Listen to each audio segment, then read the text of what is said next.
Bonjour à tout le monde, j'espère que vous allez bien.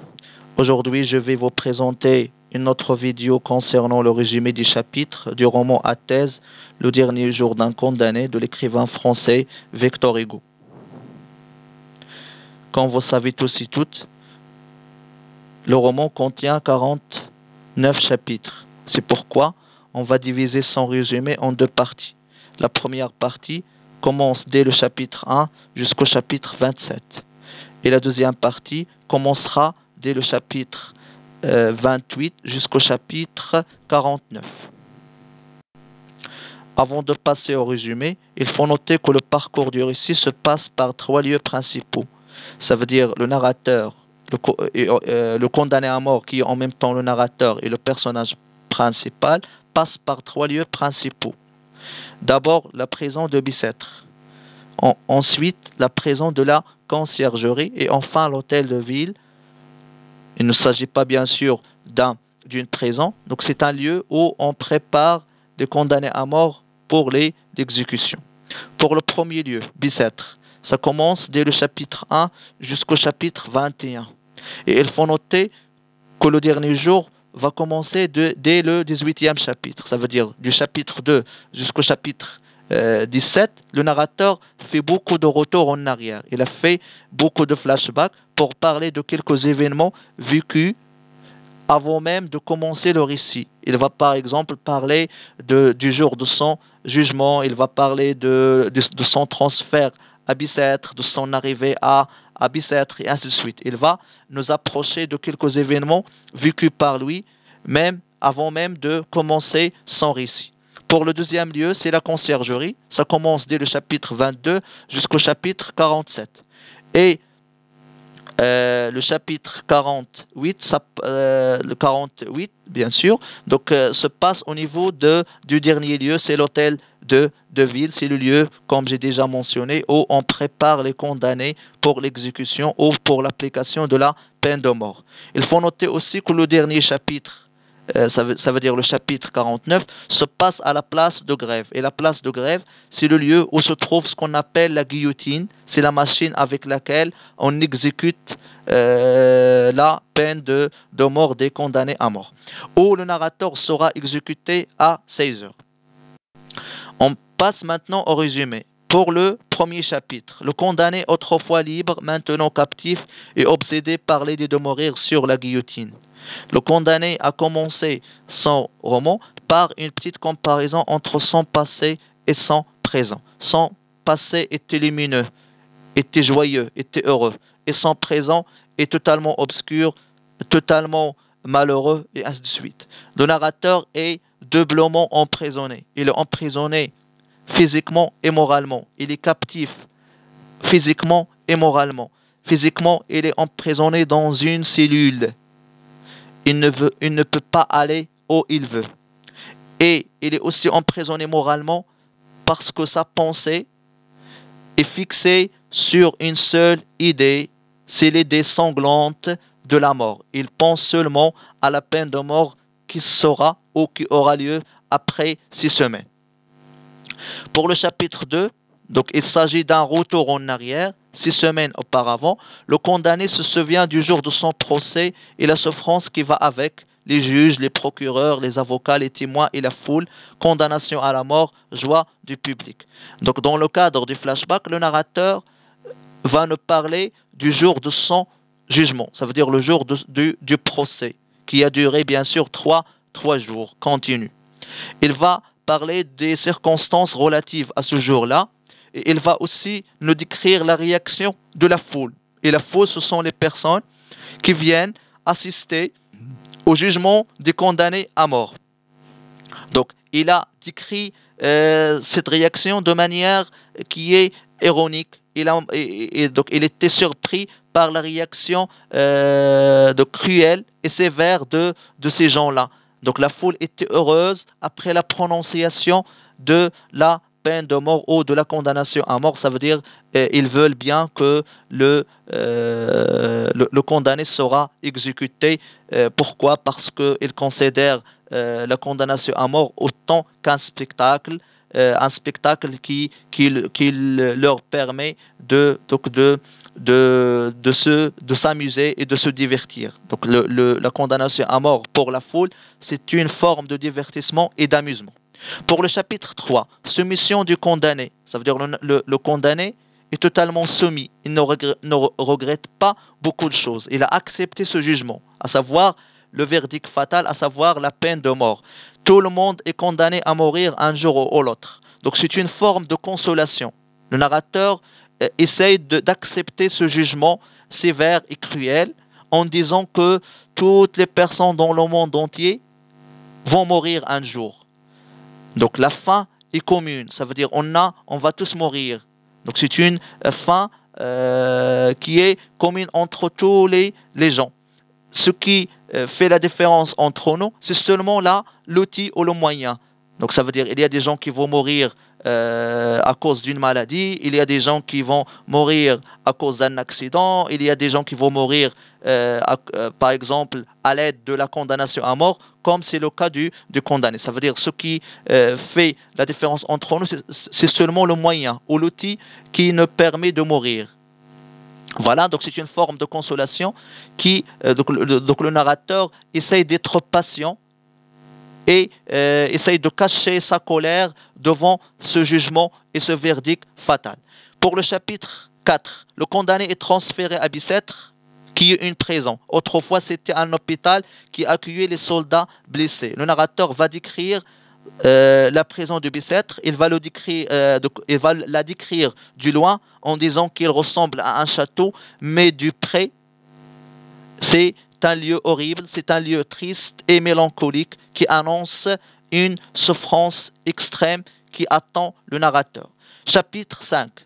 Donc 6 ou 7 semaines avant la mort, dans sa prison, le condamné découvre en temps l'argot, un langage populaire parlé par les prisonniers. Le narrateur va être surpris par un vocabulaire partagé entre les prisonniers de la prison. Donc c'est le langage argot. Donc c'est un langage populaire exprimé ou prononcé par les prisonniers, et le narrateur va commencer à connaître et apprendre quelques mots qui appartiennent à ce vocabulaire-là, grâce bien sûr à sa relation avec les prisonniers et grâce à la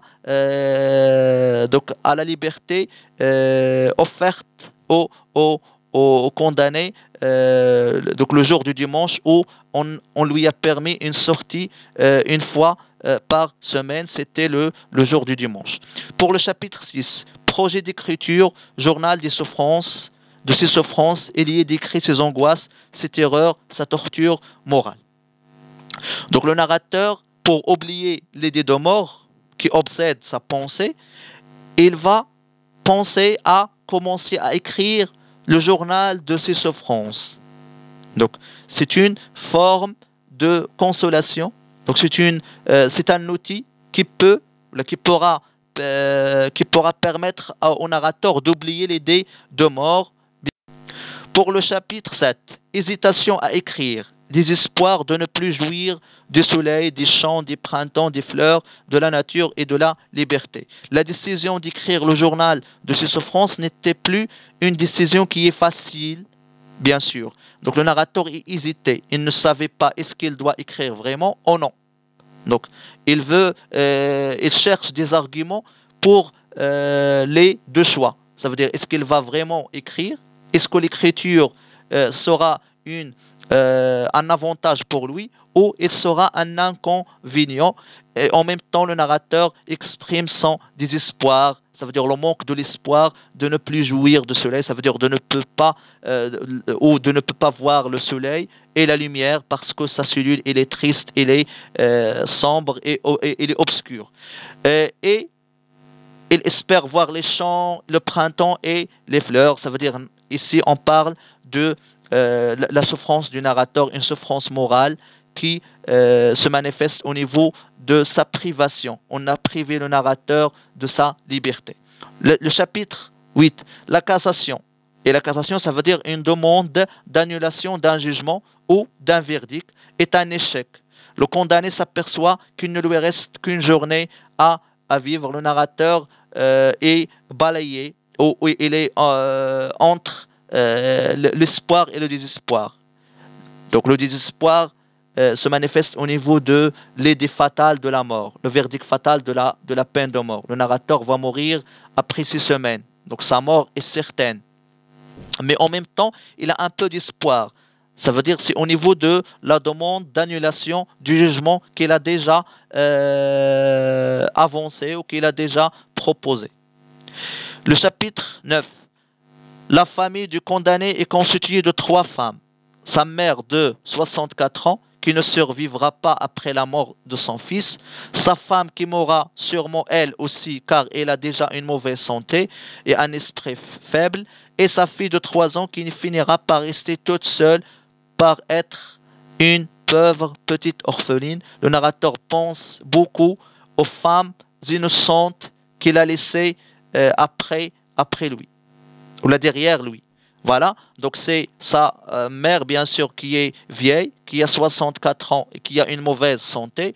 Il a aussi une femme qui a aussi un esprit faible et une mauvaise santé. Et il a une petite fille qui s'appelle Marie, qui a 3 ans. Donc c'est la femme qui l'intéresse beaucoup. Ça veut dire que le narrateur pense beaucoup à ces 3 femmes et surtout à sa petite fille qui sera orpheline après sa mort, après la mort de son père. Le chapitre 10, la description du cachot du condamné, de sa cellule. Le narrateur va décrire le cachot, ça veut dire la cellule où il se trouve dans la prison de Bicêtre. C'est une cellule humide, triste et obscure.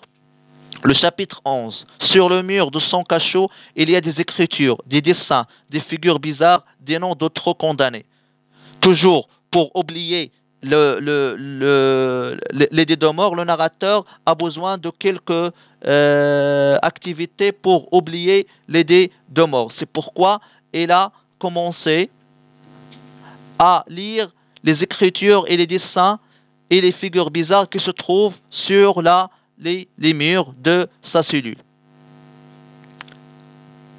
Le chapitre, voilà. Donc pendant ce chapitre, il a trouvé un dessin relatif à la forme de la guillotine. La guillotine, comme j'ai déjà expliqué, c'est la machine avec laquelle on exécute les condamnés à mort. Donc cette forme, ce dessin a beaucoup effrayé le condamné. Donc il a beaucoup choqué le condamné. Bien sûr, c'est la machine qui symbolise sa mort fatale. Pour le chapitre 12, Dotin a coupé son frère en deux. Au moment où il lisait les inscriptions et les dessins qui se trouvent sur les murs de la cellule, il a trouvé les noms de plusieurs criminels qui étaient avant lui ou qui séjournaient dans cette cellule avant lui. Donc il a trouvé plusieurs prénoms qui concernent les criminels, les criminels qui ont déjà séjourné dans cette triste cellule. Par exemple, il a trouvé un Dotin, donc c'est un criminel qui a coupé son frère en deux. C'est pourquoi, donc c'est un crime qui a provoqué sa condamnation à mort. Il a trouvé aussi un autre prénom, c'est Paulin, qui a assassiné sa femme. Jean-Martin, qui a tiré un coup de pistolet sur son père, et Castin, qui a empoisonné son ami. Donc c'est un médecin qui a empoisonné son ami, comme il a déjà dit, au lieu de lui donner un remède, il lui a donné du poison. Et Papavoine, le criminel qui a tué beaucoup d'enfants à coups de couteau sur la tête. Donc la lecture de ces prénoms ou de ces noms de criminels qui sont très célèbres a provoqué la peur et la terreur du condamné à mort. Pour le chapitre 13, le condamné assiste au ferment des forçats, enchaînement des prisonniers condamnés aux travaux forcés. Les forçats, ça veut dire les galériens. Ce sont des prisonniers qui sont emprisonnés ou qui sont condamnés aux travaux forcés. Le narrateur a assisté à ce spectacle d'enchaînement et donc de transfert des forçats. Voilà, donc ce chapitre, donc c'était une occasion pour le narrateur pour décrire cet événement-là, à savoir le transfert des forçats vers Toulon. Et bien sûr, cette description était très impressionnante pour le narrateur. Il a montré la grande souffrance de ces forçats-là à cause de l'enchaînement, à cause de la visite médicale, à cause de l'enchaînement. Donc c'était une influence négative sur la psychologie de... Il a eu une influence négative sur la psychologie du narrateur. À la fin du spectacle, tous les prisonniers regardent le condamné et lui rappellent sa mort. Le condamné perd connaissance, ça veut dire il s'est évanoui lorsque les prisonniers le regardent à partir de la cellule où il se trouve. Pour le chapitre 14, le condamné se trouve à l'infirmerie. Après qu'il a perdu connaissance, on lui a amené vers l'infirmerie de la prison.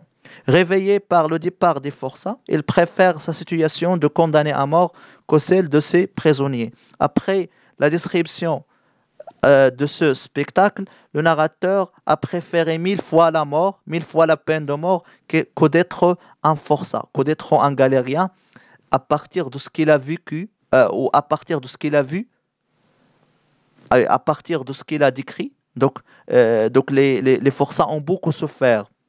On torture physiquement et moralement ces forçats. On dévalorise donc ces forçats. On les considère comme des animaux. Donc c'était un spectacle ou c'était un comportement inhumain qui a montré au narrateur que la peine de mort est mieux que les forçats ou d'être un galérien. Voilà, le chapitre 15. Le condamné espère obtenir sa grâce, mais sa demande sera rejetée car son procès était en règle et puis il faut qu'il donne l'exemple. Donc le narrateur espère toujours avoir la grâce royale. Ça veut dire qu'il veut sa liberté à partir d'une décision royale, mais sa demande sera rejetée car son procès était en règle et puis il faut qu'il donne l'exemple. Ça veut dire l'État. Donc ici, c'est une critique directe envers l'État, l'État français. Ça veut dire les responsables veulent bien condamner, exécuter le condamné à mort pour qu'il donne l'exemple aux autres criminels, aux autres citoyens. Le chapitre 16. Quand il était à l'infirmerie, donc c'est un flashback, le condamné a entendu la chanson d'une jeune fille de 15 ans qui chantait en argot. Il était à la fois terrorisé et touché. Terrorisé par les paroles qui évoquent la mort et touché par la voix. Il pense à la fin que la prison détruit tout. Donc le narrateur se souvient d'une chanson qu'il a déjà entendue de la part d'une jeune fille. Donc peut-être c'est une infirmière qui se trouve dans l'infirmerie, qui chantait une chanson en argot. Donc c'était un beau souvenir relaté par le narrateur. Le chapitre 17, elle rêve de s'enfuir. Le narrateur a pensé, bien sûr, grâce à ces moments de liberté qu'il a vécu dans l'infirmerie, il a commencé à penser à s'enfuir. Il a tracé un itinéraire, un chemin, mais se voit arrêté par les gendarmes. Ça veut dire son rêve est brisé lorsque le gendarme lui a demandé son passeport. Le chapitre 18, le guichetier de garde parle gentiment avec le condamné. Ce dernier croit que son heure approche. Donc le narrateur va commencer le chapitre, donc c'est le chapitre 17, c'est la fin du retour en arrière et il va continuer son récit de manière normale. Donc le chapitre 18, le guichetier de garde vient, il a parlé gentiment, avec gentillesse avec le condamné. Ce dernier a compris que son heure approche. Lorsqu'on a commencé à se comporter bien avec le condamné, ça montre que son heure approche, ça veut dire qu'il ne lui reste rien à vivre. Le chapitre 19. Le directeur de la prison arrive à son tour et se montre doux et gentil pour la première fois. le directeur de la prison, ça veut dire la prison de Bicêtre, est doux et gentil. Il a même appelé le condamné monsieur. Le condamné est persuadé que c'est son dernier jour. Ça veut dire tant que, ou vu que donc les responsables ou le personnel de la prison se comporte bien, a commencé à se comporter bien avec le condamné, ça montre que son dernier jour est approché. Le chapitre 20. Le condamné présente la prison comme un mélange de béton, de bois et de chair humaine. C'est un tout indivisible, mur, porte, gardien qui enferme et surveille. Pour le condamné à mort, toute la prison, à partir de son personnel, à partir de ses murs, à partir de ses portes, à partir de ses cellules, symbolise la condamnation, symbolise la prison. Ça veut dire que le narrateur a commencé à voir l'idée de mort dans tout son entourage. 21. Un prêtre vient aider le condamné à vivre ses dernières heures. Le prêtre, c'est un autre personnage qui vient consoler. Donc son rôle ou sa fonction est de consoler les condamnés à mort avant leur exécution. Un prêtre vient aider le condamné à vivre ses dernières heures. 6 heures, le condamné n'est pas prêt à les vivre. Un autre visiteur arrive et lui annonce qu'il sera exécuté le jour même en place de grève et qu'il part pour la conciergerie à 7h30 précise. Donc l'autre visiteur, il s'agit de l'huissier. Et l'huissier, c'est un intermédiaire qui a pour rôle d'apporter les informations, d'apporter les annonces des responsables et des juges et du tribunal de manière générale aux condamnés, aux prisonniers. Voilà, donc ce prêtre et l'huissier sont venus pour dire aux condamnés que le pourvoi, ça veut dire que la demande de l'annulation ou de reporter la peine de mort est annulée et n'était pas acceptée. Aussi, ils sont venus pour dire que l'exécution sera pour le même jour, ça veut dire aujourd'hui, et ils vont transférer le narrateur du Bicêtre vers un autre prison. On parle bien sûr de la conciergerie. Chapitre 22, le condamné est transféré à Bicêtre. Donc, chapitre 22, on va commencer une autre partie du roman. Donc, on va parler de transfert de condamné de Bicêtre vers la conciergerie. Le condamné est transféré de Bicêtre à la conciergerie. Les passants s'arrêtent pour regarder la voiture. Donc, l'apparition du condamné est toujours équivoque avec l'apparition de la foule. La foule accompagne le narrateur depuis le jour de son procès jusqu'au jour de son exécution. Chapitre 23, donc chapitre 22, donc il va nous décrire le chemin vers la conciergerie et la discussion qui était entre lui et le prêtre et l'huissier.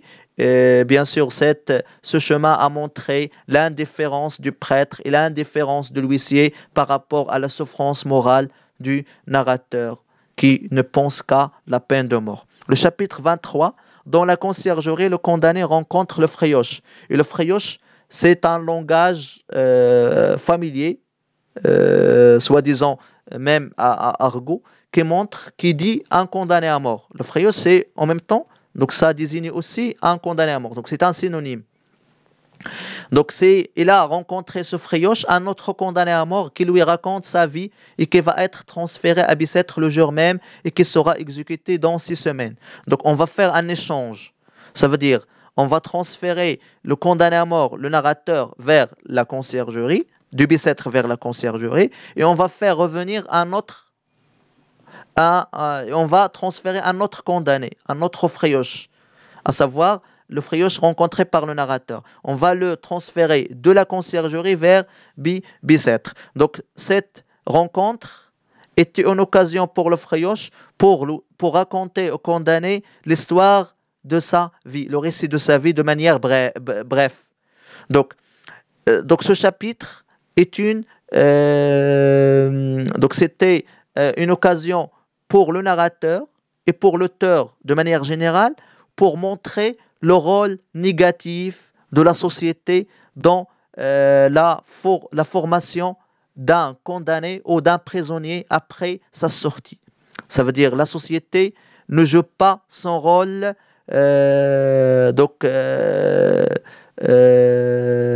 positif dans la formation et dans l'aide des condamnés, des prisonniers après leur sortie. Donc, le Frios, c'était un exemple qui montre l'absence de communication, l'absence de l'aide, l'absence de solidarité entre entre les sociétés, bien sûr, et entre les membres de la société envers les ex-prisonniers. Ça veut dire, lorsqu'on est devant un prisonnier qui est libéré, toujours on le dévalorise, toujours on le considère toujours un criminel, une personne qui ne sert à rien. Et le Frios, c'était une conséquence, un inconvénient de ce manque de solidarité parce qu'il a voulu bien changer ses comportements et changer ses pensées, mais il était heurté par une société hypocrite, par une société qui est totalement égoïste. Pour le chapitre 24, le condamné est furieux, ça veut dire il est en colère contre ce Frios qui lui a pris sa veste et aurait voulu l'étrangler de ses mains. Donc à la fin de cette rencontre, le Frios a demandé la veste du condamné pour acheter du tabac. Ça veut dire le Frios veut vendre cette veste pour acheter du tabac afin de passer 6 semaines dans la prison de Bicêtre. Tant que le condamné va mourir aujourd'hui, ça veut dire la veste ne lui sert à rien.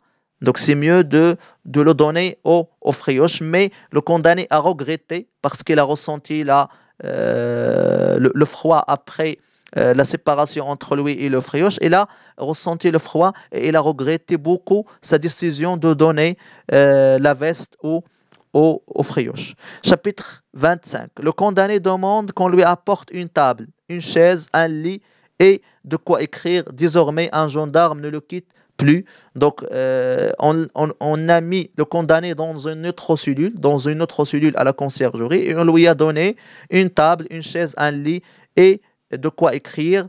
Et désormais, il y avait un gendarme qui accompagne et qui ne quitte pas le condamné à mort. Chapitre 26. Le condamné reproche aux jurés, ça veut dire les juges et le procureur général et tous les gens qui étaient responsables sur l'état grave du condamné, de l'avoir condamné à mort et de séparer à jamais une fille de son père. Ça veut dire le narrateur n'autorise jamais ces gens-là.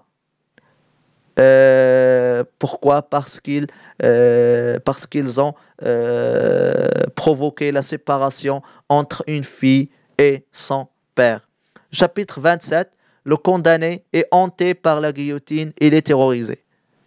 Donc, dans la continuité du récit et dans le cadre de la pensée du narrateur à la peine de mort qui sera le jour même, le narrateur essaie d'imaginer la guillotine. Et seulement l'imagination de cette guillotine a provoqué la terreur, ça veut dire la peur, l'extrême peur du narrateur, parce qu'il a imaginé une machine qui sera responsable sur sa souffrance physique, sur sa condamnation à mort. Donc, je vais remercier beaucoup pour votre attention et je vous souhaite bon courage. Donc, on va continuer lors d'une autre vidéo et on va continuer le résumé de la deuxième partie. Ça sera du chapitre 28 jusqu'au chapitre 49. Et à la fin de la vidéo, on va essayer de donner une synthèse générale de tout le roman. Donc, je vous remercie encore une fois et bon courage.